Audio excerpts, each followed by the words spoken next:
Alright, so I know this guy's been out for about 2-3 days now, depending on when this video is actually going up, but I needed a couple of days to make sure I understood how his first skill functioned with his NP, because I wasn't sure if it was functioning more like a guts for him, or if it was just, oh, if you're at 1 HP and an enemy attacks you, you get an evasion for that. So took a little bit of time to go ahead and, watch some gameplay for this guy, because he's very, very strange. I want to say this is going to be a free-to-play that has a lot of use cases, but I'm not sure what those use cases are going to be right now, because he's very, very strange. When I first looked at his details, when Aoko came out as well, it seemed that he could maybe be kind of like a Chen Gong, a Rosh type character, someone that functions as an extra plug suit. But again, because of how his third skill works, I'm not entirely sure if that's the niche he's going to be found in, because Rosh is really good because you can use him wave 1,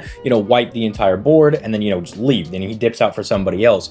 Chen Gong is good for the other reason. He's immediately available to start cycling out different buffers. But Shizuki over here seems like he's going to be good on waves 2 and 3 for cycling people out, which I don't think is, unusable. That can still be very good, but it's just really strange. Something that I've seen a lot of people try to tinker with this guy is giving him one of the, like the Nerofest CEs, the ones that give you guts built into the kit, so that way you technically get 2 activations of his NP instead of just 1, because let's just kind of start diving through here. Obviously, like, subscribe, all that stuff, but I want to talk about this guy more, more interested in this, because how his NP works is you fire it, it's incredibly strong. Again, it is piercing invincibility, it's piercing damage cut, he's getting additional damage, and then he even, for some reason, has a power mod against enemies with defense status. So, if they have defense up, he's really good against that, which I think is kind of interesting. But then he sacrifices himself, which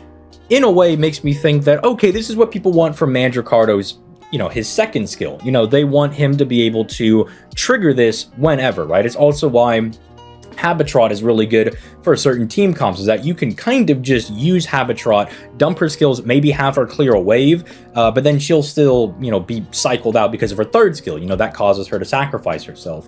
And that's kind of how this works, but it's on an NP, which, I don't know, is interesting. Like, it's very strong, but I don't think if you're a free-to-play, this can be, say, like a Chloe for you. Someone that you just bring to fights and, they always kind of hold it down. It's someone that is going to require a little bit more thought when using them, which is kind of fitting, I guess, for the whole Witch on the Holy Night thing that we got going on, because Aoko's the very same way. Aoko's not just someone that you can just break out and start using. I mean, you basically got to memorize 2 different servants, and, she can do stuff like, oh, sure, she can farm, but her NP gain's not super high. Granted, she does have a 100% battery, so you can kind of just brute force your way through it, but you know what I mean? It's very weird. These are very head-scratching type of units, because the reason I don't think you could use him, like, say, in a Rosh, is that on his third skill over here, this is a delayed buff. It's very interesting because you can change all of your cards to whatever card type you select, and then you get a 30% bonus for those. Now, often you're just going to be picking Buster because, you want to go into your NP, do some big damage. He also gives himself a Buster buff over here as well. But one of the interesting things that I think with being able to give himself double buffs is, immediately start thinking of guys like Yui, but Yui's also kind of a sustain type of support type unit. She gives herself the guts, the healing, all that stuff. She clearly kind of wants to be in there for the fight for a little bit, whereas Shizuki just doesn't want to be. He wants to, get in there, fire his NP, and get out of there. And I mean, that's why he has this. Like, he's pretty much doubling the value of the batteries that he's getting. So he'll just be able to fire his NP quick, fast, and in a hurry. And by the way, just as a thing, as an aside, look at how all of these things have notes on them for how weird and strange these characters are, right? Like, they gave them all of these notes because they're all doing very strange things. Like, they almost have so many new effects, which we sometimes complain about. We're like, oh, these FGO characters aren't doing unique things. If this was because Aoko and like Shizuki over here are very strange servants, then I guess it was kind of worth the wait. But it's weird. It's very, very strange. But, sure, you get like a 50% battery. Now it's 100%. That's really nice. And then he gets big crit damage. And how I'm assuming they want you to use this is, again, you give him some kind of guts or something. You give him some type of gut CE so he can fire his NP, revive at 1 HP. He gets what is 100% crit damage because he's below 25% of his HP. So he's got hero creation. He's going to be critting like an absolute madman. And then you technically get to live for about 2 more turns, 1 to 2 more turns over here, because, you know, anytime that an enemy would do lethal damage to you, you just shave off one of these, you know, death evasions over here, which is, interestingly enough, can be stacked with normal evasion, which I think is kind of neat, but it's really strange. You know, Aoko, I was pretty confident in saying, this is a really good servant, you know, like, I can give her the must summon, you know, title that I give to the really strong servants. I think she's very, very good. It's just a matter of how good is she, is what we more need to determine. Shizuki, it almost gives me the vibe of, he's definitely good in the way that you can cycle him out for other characters, which, if you're free to play, and this guy is a free to play servant, which is good, and you need more help on the 90++ nodes, having these guys that can cycle themselves out so you don't have to, you know, be relying on just the one plug suit. You know, that's normally people that have a higher investment or very particular power mods for a stage, and you're just gonna double Koyenskaya Oberon your way through it, right? But not everybody can do that. You know, not everybody's got Koyenskaya, not everybody's got Oberon, not everybody's got Black Grail, even though it's free technically because of the 7th anniversary, but maybe you weren't playing during that time. Having another guy that can cycle himself out and do a decent bit of damage. I know, let me try to align this a little bit over here. Let me pull, where is it? All right, it was taking me a fat minute to get things aligned because I'm a dummy, so I decided to cut ahead. But his damage is not like very bad, because you got to remember, he's free to play. You're looking at his NP5 values.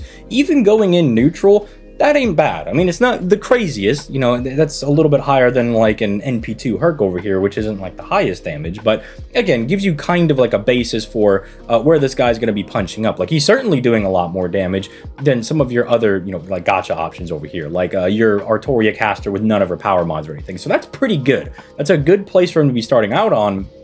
And then also being able to get, you know, basically free extra bonus damage for getting that 30% buster up if you do decide to use the delayed buff. Maybe you pop him on waves 2 or 3. But then, I don't know, it's just, the problem is that if you want to bring him to something like a farming node, though, I don't know if he can really help you in 90++, because if you want to do the maximum amount of damage, you know, you got to get that defense status up, but the enemies aren't going to give that to themselves, right? Like, it's obviously, it's like a farming node, so you can't be good for that. So maybe he's better for more of a challenge quest type feel, which is also kind of the opinion I have of Aoko right now, where I think Aoko, yes, of course, you know, if you go for Aoko like NP2 or 3, technically you can use her in farming nodes to catch like waves 2 and 3, right? Like, you can use her for those after she transforms, but I don't think that's their intended purpose. I don't think that's this guy's purpose, and I don't think that's her purpose either, right? I really do think these are some high quality challenge quest units, and Shizuki being able to cycle through is often very, very useful, because you can get another DPS for the back half of a fight. You can bring in one of your more survival servers. We just mentioned Herc, you know, you can bring him back in if you put him in slot 4, whatever have you. Bring in another support, someone who might be useful, because maybe the next part of the fight, I mean, we've had things like the CCC, they're not really challenge quests, but, you know, you'd fight like Tamamo Caster, and she would change into Tama Lancer, you know, whenever you like broke her break bar. We do have some stuff like that where, you know, every now and then you have a fight like that, and maybe you want to bring in somebody that has a more appropriate power mod to deal with the situation, or maybe you need to bring in an AoE because after you break their bar, they summon goons or something, and you need an AoE guy to take them out. And I think that is a lot better for him, is because defense up is not uncommon. Even like the Nidocris Altar fight from Ordeal Call 2 that I was just doing on stream the other day, she has defense up. Like, she gives that to herself towards the tail end of the fight, and so you can break him out. And in a way, he also can function kind of like an anchor, because you fire the NP, he's going to be at 1 HP, but he'll still be able to live for a decent bit of time unless they buff remove it off of him. He'll still be able to kind of keep himself around, especially if you have 2 separate supports as well, maybe like backing him up. You know, you've got like a Merlin that can even further extend how long he's able to be on the field. And his crits are going to be really nasty, because at that point, they're going to be 100%. So definitely a very, very strange servant. I do think, I feel confident in saying that, yeah, these are probably going to be more CQ-oriented servants that have a applicability in farming, but that's not the angle you're supposed to be looking at them from. And I think if that's how things are going to go, I'm really excited to see, what's her name? Alice? I think her name is Alice. I'm excited to see what she's going to be, because she's either going to be the safe option, you know, they just, you know, make her a very normal, I don't know, buster, arts, quick looper, whatever have you, maybe they do something like that. Or she's going to be another very strange servant, which I would like to see more, because I don't think Aoko or Shizuki are bad by any stretch of the imagination. I think they're both very, very strong. It's just going to take a little bit of thinking to like draw out their full potential, which I know for some people, you know, that's like talking about like Miss Crane, and you know, Miss Crane is like, oh, I don't want to use that servant. They're thinking too much. It's too hard. But you could just use him as a beat stick. You could just let him go in there, punch him with an NP, fire a second NP, punch him again, call it a day, you know, cycle somebody else out. But I think if you really want to try to draw out how much potential you could get out of these guys, I do think you'll be rewarded for it. So I'm really looking forward to getting this guy NP5 over on JP. Obviously, still got to try to make sure I get cranking over on NA as well. So much going on from both versions. One is just to get a really nutty CE, and one is to get one of the more interesting free-to-plays that I've seen. But, you know, if you wanted me to put them on a tier list or rate Aoko, I don't know what I would rate them, right? It's really hard to rate where they fit with everybody else, because they're so strange, and these new effects are very good, but it's just weird. They're just very, very weird servants. So let me know what you think in the comments down below. I think he's solid. I think Aoko's solid. Looking forward to seeing Alice, which is going to be May 5th. So about, what, a week from now, I believe. So that's going to be pretty gas. I'm really looking forward to that. But with all that being said, make sure you leave a like on the video, subscribe to the channel, and I will catch you guys in the next video. Peace.